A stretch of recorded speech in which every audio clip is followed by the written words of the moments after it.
على كل أسرة مؤمنة أن تضيء مصباح الهداية الحسينية في داخل البيت، وتستنير من ضوء هدايته سلام الله عليه بمظاهر متعددة، منها إقامة المجالس ولو يوما واحدا في هذه الأيام، أيام حزن أهل البيت عليهم السلام.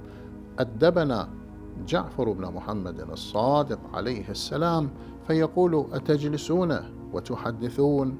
قال: بلى يا ابن رسول الله. قال: تلك المجالس أحبها أحبها أحبها والله يحبها.